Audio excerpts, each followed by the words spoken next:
You're listening to Big World Network.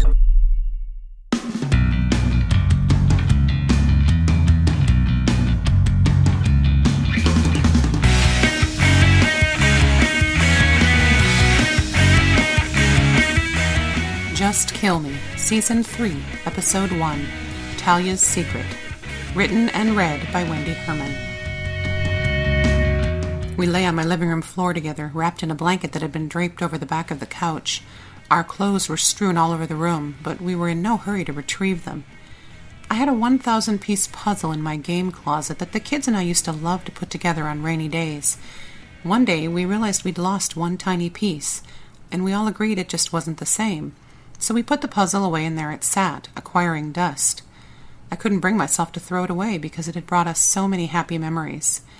One day, months later, when we decided to rearrange the living room furniture, I found the missing piece underneath the entertainment center. I was so excited that we dusted off the puzzle, and it became our favorite rainy day activity again. In a way, that was how I was feeling as I lay there next to a very naked Ty, albeit on a much larger scale, like he had been the puzzle piece I thought I'd lost, but was there all the time, waiting to be discovered and to complete my picture and make me utterly, blissfully happy. Well, maybe that was a little strong for the puzzle, but Ty was definitely responsible for my current glow. We'd been talking about the whole secret government experiment thing for the last 15 minutes, trying to agree on our next step. There was nothing like earth-shattering sex to clear your mind. "Is there a way to remove the implants?" I asked him. "I don't know," he said, sounding disappointed at himself for not having all the answers. I craned my neck to make eye contact, my head still resting on his chest. "We're going to get through this, Ty. We have each other now." That seemed to cheer him up, and he gave me a wonderful squeeze and kissed me on the top of the head. "What are we going to do about Trevor?" he sighed, trying really hard to care. I didn't even want to think about that now, since technically I'd just cheated on the guy. I assumed he'd have a problem with that. "We have to find out what he's done. Everything. From the very beginning," I answered. "I mean, if my flashback has any basis in reality, then I think I should be afraid of him." "Are you?" "What, afraid of him?" "I don't know. I don't think anything can get through the ecstasy right now." I started to caress his bare chest. Just a little hair. I liked that. "Well, I hate to admit it, Freya, but no matter what he's done to you and me, he does love those boys more than anything. We have to be very careful about how we proceed." "Okay," I agreed, sitting up and turning to him. "Any ideas? Are you proposing I pretend I'm still content being Mrs. Trevor Douglas and continue to perform my wifely duties?" I was dead serious, but my choice of words made him chuckle, and I broke into a smile at the sight of that adorable dimple.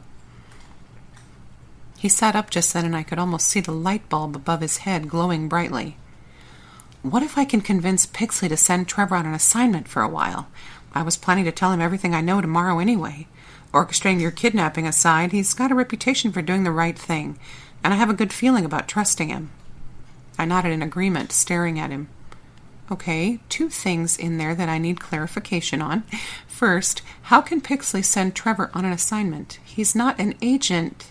My last word came out very slowly as I watched the light bulb flicker, and Ty's face instantly went from, "I have a great idea," to, "Oh shit, I forgot you didn't know that." "Trevor's an agent?" I screamed at him, but before he could speak, I put my index finger over his lips. "And second, Pixley arranged my kidnapping?" I removed my finger so he could defend himself on both counts. "I'm so sorry. I was going to tell you about all of that when I came over this morning, and then you had the flashback, and I was having second thoughts about dumping more on you, and then you jumped me," and I shoved him in the chest. "I didn't jump you. I'm a lady. Ladies don't jump. They seduce." "Okay, then you seduced me, and I kind of forgot everything else."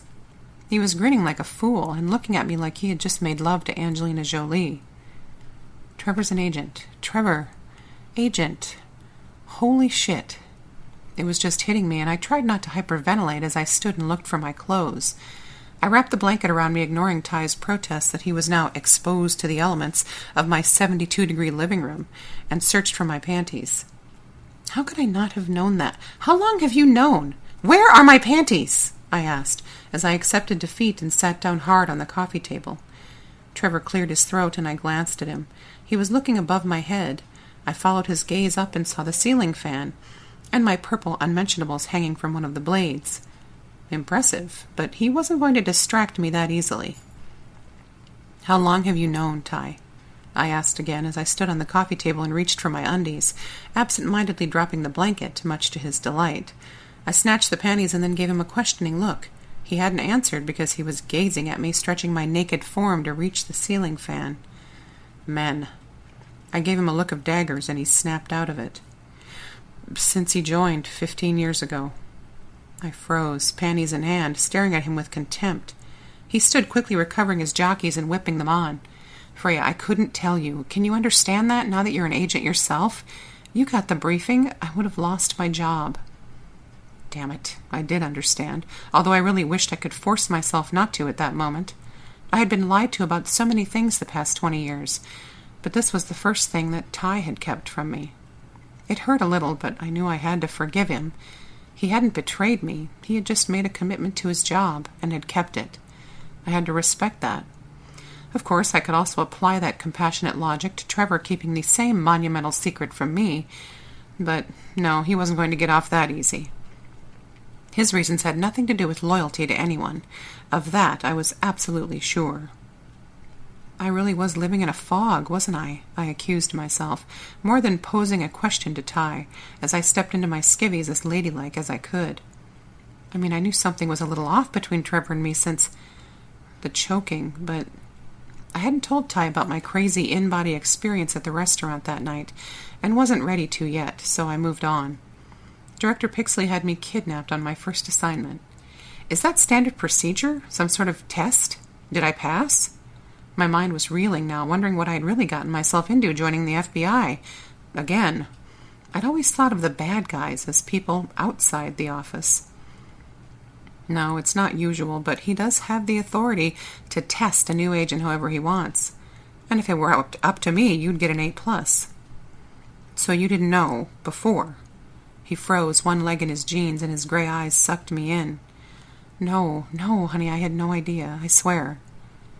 I gave him a small smile of relief and located my tank top, pulling it on over my head. It's my fault you were kidnapped, though, he added sadly. What are you talking about? I asked as I scanned the room for my shorts. I guess Pixley assumed I would take care of the 4 hooligans and you wouldn't actually be taken. He didn't figure out an intense memory recall of our first time, rendering me, well, useless. Useless. I remembered using that word to describe myself once, when I was telling Ty about Rowan choking. He had refused to let me believe I had been useless, and I wanted to do the same for him. I located my shorts, snatched them up, and turned to him. You were not useless. I was never in any real danger, apparently. Plus, I'm glad I was taken. This garnered a wide-eyed stare. I know now that I can handle myself in a situation like that. It was the best training exercise I've ever done, and even though I passed out afterward, I'm still proud of myself. His jeans were on, and he had just slipped his gray t-shirt on over his head when he walked over to me and gave me a bear hug. I would never not revel in the feeling of Ty Ripley's arms around me. He broke away enough to find my eyes. Not as proud as I am. What the hell did you two just do? We both jumped at the sound of Talia's voice coming from the doorway to the kitchen. We snapped our heads in her direction simultaneously, but remained wrapped in each other's arms. Talia was tapping her foot, hands on hips, and looking at us as if we'd just stolen money from the church collection plate. We couldn't speak, so she continued. Rip, what the hell? Was this part of the plan? Wait a minute. Plan? Talia was part of all this too? Was there anyone in my life who hadn't been lying to me? She glared at Ty. Have you told her anything, Romeo? He let his arms hang down now, but not because he wanted to. He had to defend himself, and he talked with his hands. Everything but about you, he stammered, throwing his arms out to the side. She suddenly looked at me sheepishly, mouthing the word, oops. Et tu, Talia? I interjected sadly. You'd better start talking, girlfriend, I said in my stern mom voice, but I turned to Ty before Talia could respond. And you! I shoved him in genuine anger now. What else have you been lying about? He didn't fight back and looked at me like an abused puppy. Freya, I just found out about Talia a few hours ago. Ouch, Freya! I rounded on Talia, who looked like she was preparing herself to be shoved into the next room, her eyes closed and face all screwed up, and asked, "Is that true, Talia?" She opened one eye at me. "Yes, it's true. We're on your side, Freya." I had to laugh at that. My side? What exactly was my side? I like to think it was the side of good and right, but then I remembered I had just cheated on my husband, and realized there was no such thing. Not really. At least, if Trevor turned out to be an evil mad scientist, my team would prevail. The mad scientist never wins, after all. I looked back and forth between my two best friends in the world, and let out a heavy sigh. Talia opened her eyes and relaxed a little, and Ty came away from the far wall where I had shoved him and approached me slowly. Wow, I could command a lot of power in my underwear, I thought. Go goddess. If there is anything else you two aren't telling me, spill it right now. They looked at each other and seemed to be communicating telepathically for a second. I took the opportunity to put my shorts on, although I really wanted to take a shower and put some actual clothes on. But I was terrified that if I left the reality bubble that was currently in my living room, it would pop and I would never find out what was going on. I knew I wasn't the Freya who had been naively happy being Trevor's concubine for the past 15 years. Not anymore. Something was very different, but it felt like I was heading in the right direction, toward the real me, and I knew these two were going with me. Then Talia asked Ty, "Did you tell her about Trevor?" He nodded. She sat down in my antique chair just inside the living room doorway and leaned back, crossing her legs. "And the whole brain implant?" Yep, covered that. Everything we know, anyway." "And the sleeper assassin thing?" "Yeah." "And me being undercover?" "You took care of that one, yeah." "And, oh yeah, the whole alien DNA in her kids?" "What?" I demanded, sure I hadn't heard her right. Talia started to laugh. It was quiet at first, just a girlish giggle, but then she lost it completely and almost fell out of the chair.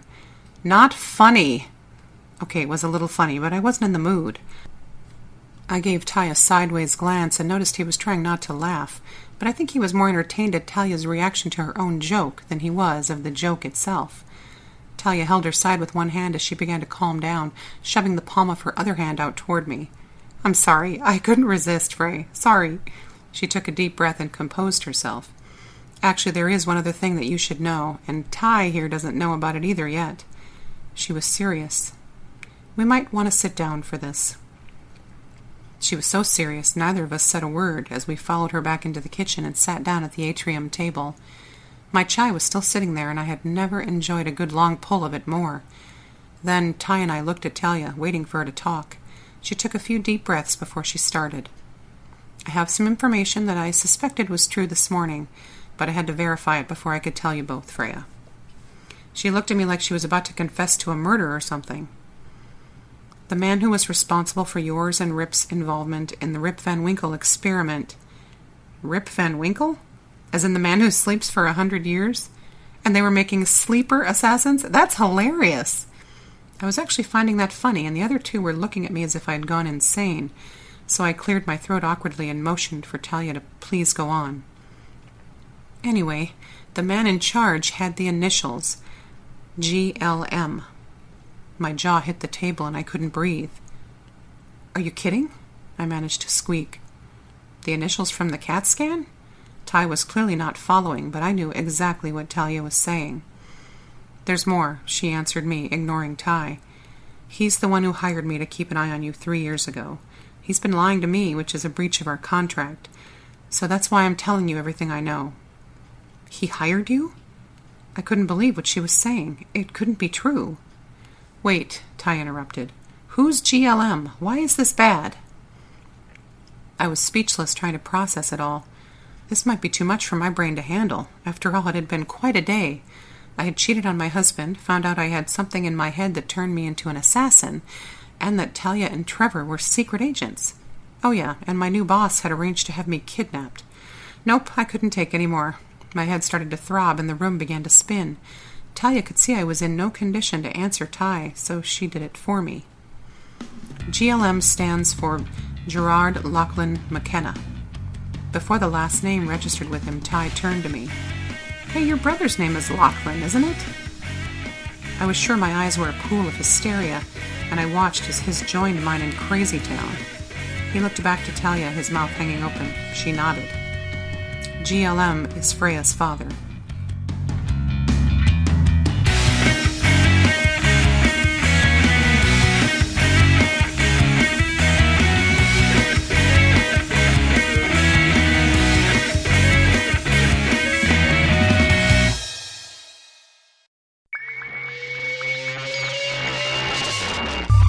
You're listening to Big World Network.